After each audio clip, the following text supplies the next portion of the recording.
Jane Windsor, Windsor Law. I'm here today with one of my former clients, and Diane Gislason, and we're going to talk a little bit about a case that I had the privilege of working on a couple of years ago with her and her husband and their child.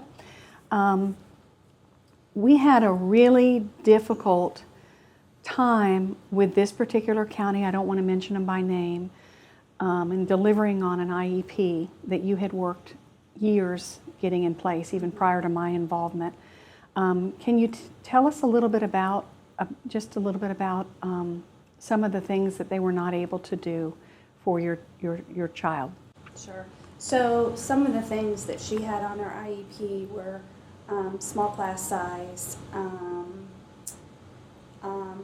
special ed teachers, that type of thing. And we had worked really hard for a really good IEP, and then when it came time to transfer schools, the school could not fulfill her IEP. They didn't have the resources, that type of thing. So yeah, and a lot of times parents get that information and they come to us or a special ed attorney and say, well, they can't deliver on it. Well, of course, the IDEA is federal law, and they have to. So they're taking federal funds as a condition of delivering services. Once you have those services in the IEP, they may tell you they don't have the staff, but it's their problem to solve that.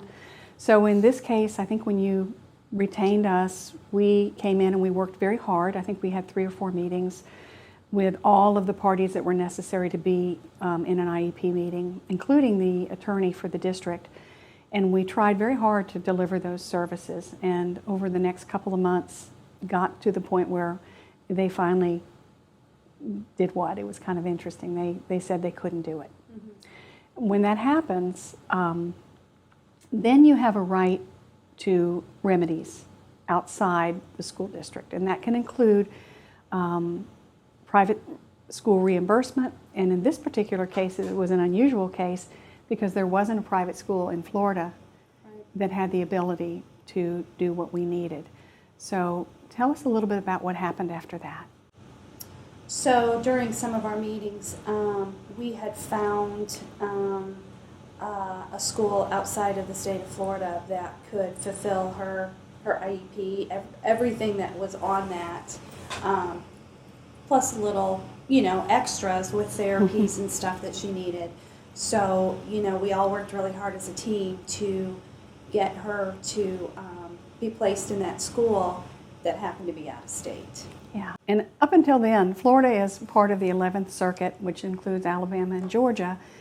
I don't believe anybody had ever gotten out-of-state tuition reimbursement, and this was a residential placement for a student with an IEP. So this was kind of a seminal case for us. It was really exciting. One of the things I've always tried to do in my practice is work myself out of a job. That sounds kind of funny, but I love the families I work with, but I don't want them forever. I feel like if I've done my job right, my goal is to get them to a point where they don't need an attorney anymore. So, but what we did is we paired you up with an educational advocate, Amy Weinberger, who is fabulous. And she actually traveled with you to these residential placement schools that you were considering until you knew you had the right place, and she's continued to stay with you. So, it's been great working with you and your husband, but it's also been important for me to get you all to the point where you haven't needed me, and that was a wonderful thing. This particular school district, their ESE director changed, and they now have one who has just been fabulous for you to work with. And so you've actually been able to maintain what your daughter has needed, yes, even outside my involvement over the last couple of years, which has been really neat. Mm-hmm. Is there anything that I've missed? I don't want to give up your family's privacy or anything about your daughter and talk any more specifically, but I think a lot of times, so often parents are told no by a school that they can't deliver it, and they believe that is no, and that no is final, and that they just have to go home and live with a bad situation. Right. In your case, you didn't have to do that. Is there anything you would want to encourage other parents that are in a situation like this to? I think the biggest thing is, as a parent, you are the only advocate for your child. And I learned that over the many years of dealing with this. Most important one for sure. Yes, I mean, there are a lot of children in the schools, and you need to advocate for, for your child. I can't tell you how many times I gave up, how many times did I call you in tears, I can't do it, I can't do it. But I continued, and it worked out to be great for all of us.